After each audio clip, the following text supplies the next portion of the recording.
This car won a Formula One Grand Prix. It had 6 wheels, and Formula One banned it, not because it was dangerous, not because it cheated, but because it was too good. In 1976, a small British racing team did something that had never been done before, and has never been done since. They showed up to a Formula One World Championship race with a car that had 4 small wheels at the front and 2 normal wheels at the rear. 6 wheels total. Every other team thought they were insane. Jody Scheckter drove that 6-wheeled car to victory at the 1976 Swedish Grand Prix. His teammate Patrick de Pijler finished second. A 6-wheeled car had just achieved a 1-2 finish in Formula One. The entire paddock was stunned. But here's what nobody tells you. The ban had nothing to do with safety, nothing to do with the rules, nothing to do with fairness. The ban happened because the other teams were terrified. And what followed is one of the most fascinating political stories in motorsport history. To understand why Derek Gardner built a 6-wheeled car, you need to understand the problem every F1 engineer was obsessed with in the mid-1970s. Aerodynamic drag. Drop a comment. Before watching this, did you know a 6-wheeled car once won a Formula One race? Because most people have never even heard of the Tyrrell P34. In Formula One, the front tyres are one of the biggest sources of aerodynamic drag on the entire car. A rotating tyre at 180 miles per hour creates massive turbulence. That turbulence destroys the clean airflow that your wings and underbody need to generate downforce. It's a fundamental problem baked into every conventional racing car design. Derek Gardner had a radical idea. What if you made the front tyres smaller? Much smaller. So small they fitted almost entirely within the car's bodywork. The turbulence would dramatically decrease, the aerodynamic efficiency would skyrocket, the car would be faster. But here's the problem. Smaller tyres mean less contact patch with the road. Less contact patch means less grip. Less grip at the front means you can't steer properly. The car would be undriveable. Gardner's solution was brilliant and completely insane at the same time. If one small front tyre doesn't have enough grip, use 4 of them. 2 axles, 4 small front wheels, suddenly you have the same total contact patch as conventional large front tyres, but with dramatically reduced aerodynamic drag, because each individual tyre is tiny enough to hide within the bodywork. The concept was theoretically sound, but turning theory into a working Formula One car was another matter entirely. Gardner spent 18 months in secret development. Tyrrell's team worked in near total secrecy. Nobody outside the factory knew what they were building. The 4 front wheels used 10-inch diameter tyres, exactly half the size of conventional F1 front tyres.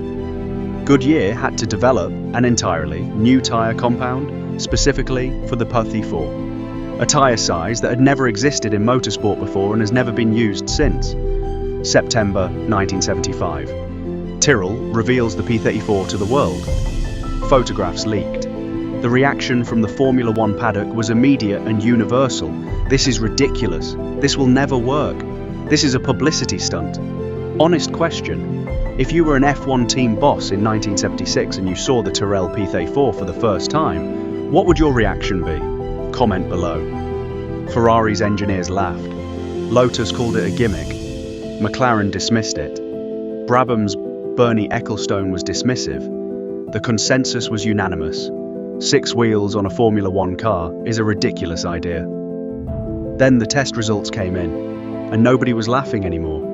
At Silverstone's test track, the P34 was immediately competitive. Jody Scheckter reported the front end was incredibly responsive. The reduced front tyre drag was measurably improving straight-line speed. The 4 small front tyres were providing surprisingly good mechanical grip. The car entered the 176 Formula One World Championship. And from the beginning, it was a genuine competitor. Not a joke, not a publicity stunt, a real, fast Formula One racing car that happened to have 6 wheels. Race after race, the P34 was point scoring. Scheckter was competitive. De Pijler was running strong. The car was working. The 6-wheel concept was proving itself in real-world championship competition. Then came the Swedish Grand Prix, Anderstorp circuit. June 13, 1976. Jody Scheckter drove the Tyrrell P34 to an absolutely dominant victory. His teammate Patrick de Pijler crossed the line second. A six-wheeled car had achieved a 1-2 finish in Formula One's World Championship. The entire sport was forced to take notice. The post-race reaction in the paddock was electric. Teams that had dismissed the P34 as a gimmick were now in emergency meetings. Engineers who had laughed were now studying photographs obsessively. The question wasn't whether the six-wheel concept was ridiculous anymore. The question was, how do we respond? Hit the like button if you had no idea a six-wheeled car once won a Formula One Grand Prix, because this is one of the most forgotten stories in motorsport history. What happened next is one of the most extraordinary chapters in Formula One history. Every major team began secretly developing their own multi-wheel concepts. Ferrari began work on a six-wheeled car of their own, the Ferrari 312 T6. But instead of 4 small wheels at the front like Tyrrell, Ferrari's concept put 4 large wheels at the rear, 2 conventional front wheels, 4 rear wheels. The idea, massive mechanical traction coming out of corners. And then things got truly insane. Williams developed the FW08B, a car with 6 wheels, in a similar configuration to Tyrrell. March built an extraordinary concept called the 240, with 2 wheels at the front and 4 driven rear wheels, 2 of which were also steered. Lotus explored 4 rear wheel concepts with active drive systems. Brabham examined twin rear axle configurations. Even smaller teams began drawing up multi-wheel proposals. Every team was pursuing a different interpretation of the same fundamental idea, more wheels in different configurations, solving different problems. But while everyone else was drawing concepts, Tyrrell was discovering a critical problem with their existing car. The 10-inch front tyres were the P34's biggest weakness. Goodyear was not investing development resources into improving the tiny front tyres. The conventional-sized tyres used by every other team were constantly being improved with new compounds and constructions. The P34's tiny front tyres were essentially frozen in development. Every other team's tyres were getting faster. The P34's front tyres were standing still. The performance advantage that had delivered the Swedish GP victory was being eroded race by race. By 1977, the P34 was visibly slower. The concept was sound, but the tyre development support wasn't there. Without Goodyear investing in better 10-inch compounds, the 4 front wheels were becoming a liability rather than an advantage. Comment Tyrrell if you think the 6-wheel concept deserved more development time and proper tyre support, because the car was abandoned before its potential was fully explored. Here's where the story gets truly interesting and genuinely controversial. By 1982, multiple teams had functional or near-functional 6-wheel concepts. Williams had the FW08B tested and competitive. Ferrari had invested heavily in their rear 6-wheel configuration. The sport was heading toward a multi-wheel arms race. Then, on September 26, 1982, the FIA announced a new regulation for the 1983 Formula One season. All cars must have exactly 4 wheels. No more, no less. The official justification? Safety. 4 wheels were safer than 6. Multi-wheel configurations created unpredictable handling characteristics that could be dangerous.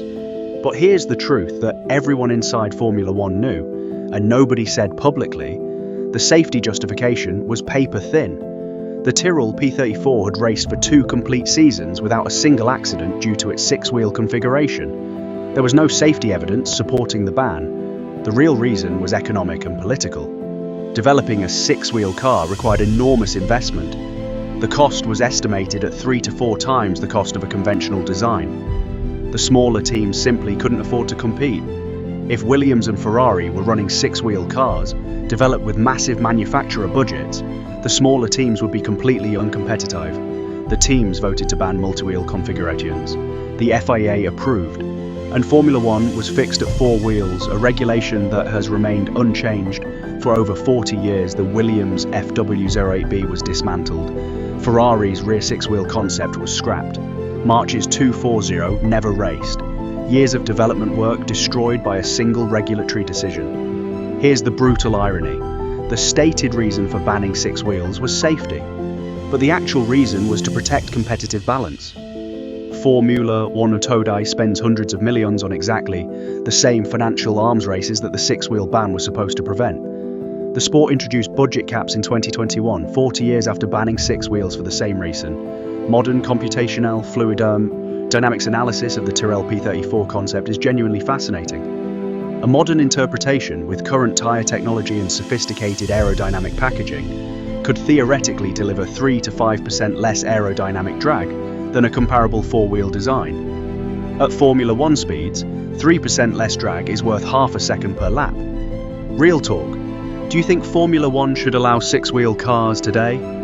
Comment, yes or no, and why? Derek Gardner left Tyrrell after the six-wheel program ended. He returned to a quiet life away from motorsport. He died in 2011. His innovation never received the recognition it deserved. Tyrrell Racing itself continued until 1998, eventually becoming British American Racing, then Honda Racing, then Braun GP, then Mercedes-AMG Petronas F1 team. The World Championship winning team of today has Tyrrell Racing in its direct ancestry. Two complete Tyrrell P34s survive. One is at the Donington Park Racing Museum in England. Another is in private hands. When a P34 fires up its Cosworth DFV engine at a historic event today, crowds stop and stare, because a Formula One car with 6 wheels is one of the most visually extraordinary things you will ever see. The story of the Tyrrell P34 is ultimately a story about what happens when genuine innovation collides with institutional conservatism. And it's a story that Formula One has repeated dozens of times since 1977. Lotus's ground effect cars banned, Brabham's fan car banned after one race, active suspension banned, automatic gearboxes banned, traction control banned, then allowed, then banned again. Formula One has a long history of banning innovations that work too well. There's a reasonable argument that this is correct. That unlimited innovation creates a sport dominated by whoever has the most money.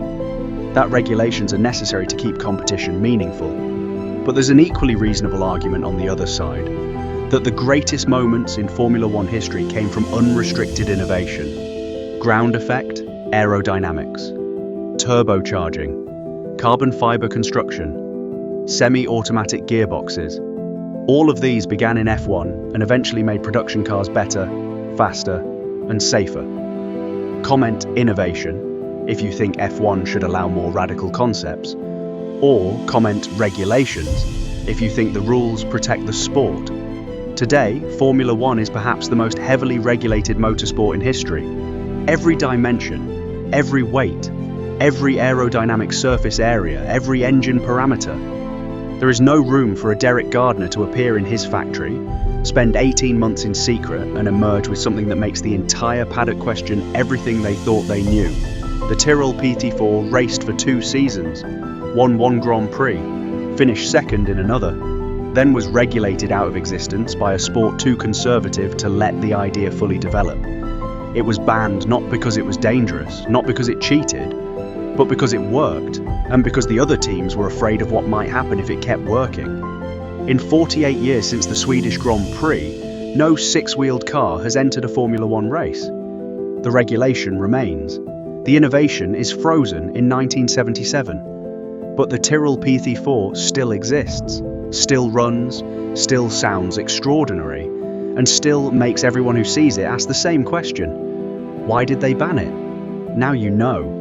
Subscribe if you want more forgotten stories from motorsport history. Next week, the Brabham BT46B fan car, banned after winning its first and only race.